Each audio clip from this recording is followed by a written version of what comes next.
And so here's the first truth that he tells us. Number one, remember our need is great.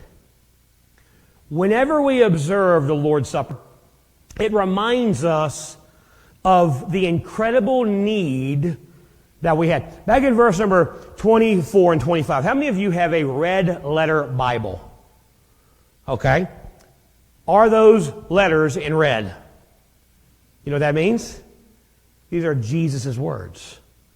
Paul is not telling them some story. He is reminding them of what Jesus said in that upper room the night before his crucifixion.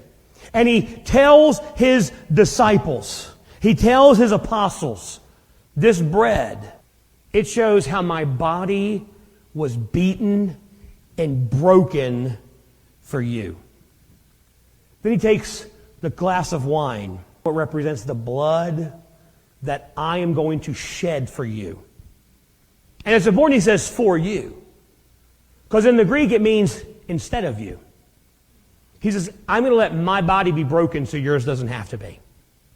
I'm going to allow my blood to be spilled so yours doesn't have to be. And then twice in those verses, he says that you do this in remembrance of me. In the Greek, the word remembrance means to call into memory a vivid event from the past. But the Greek idea of remembering is different than our idea of remembering. The Greek term for remembrance is more than just saying, oh, I remember that happened.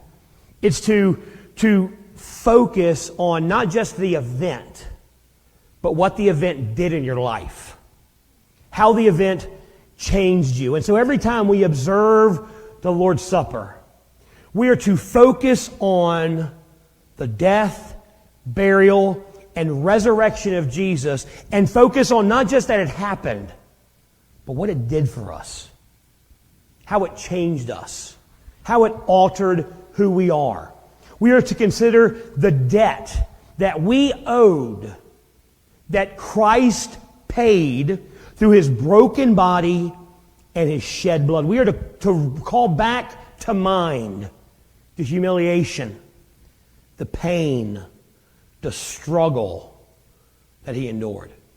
Just the tremendous amount of pain that He endured, allowing His body to be broken, His blood to be shed, and He did it for me because He loved me. I can't imagine that. And the Lord's Supper reminds me of that incredible love. As Jesus talked about His body being broken, He says, I did this for you. He connected His sacrifice to our great need. The gospel takes dead people and makes them alive. Because we were dead in our trespasses and sins. No hope, no nothing. And Christ, through His death, burial, and resurrection, makes us alive in God. We need salvation, and Christ is the only Savior. The atonement of the cross and the finished work of Calvary and the empty tomb is what we focus on during the Lord's Supper. Speaking of the Lord's Supper and its meaning, Alan Redpath said, it is the one who has given something for us at Calvary, asking each of us to remember His death, to put at the very center of our Christian experience. It is He who loved us even unto death, calling us out from the busyness and barrenness of all of our pressure and work, that we might wait upon Him in the stillness of our hearts and worship Him. The Lord's Supper is an incredible picture of God's love for us. But it is just a picture. It's a symbol.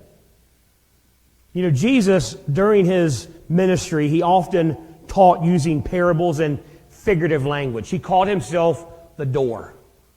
He wasn't actually a door. He called Himself a vine.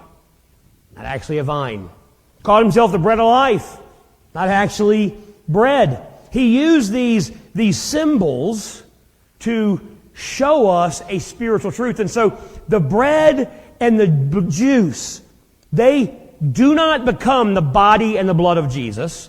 They are symbols of the body and the blood of Christ.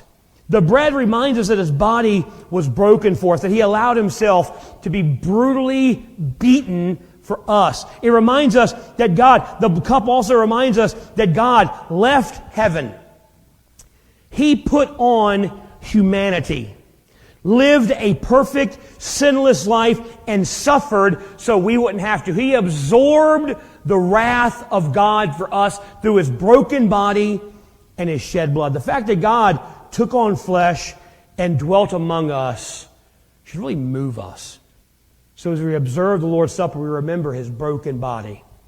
We remember His shed blood. We remember that our need was great.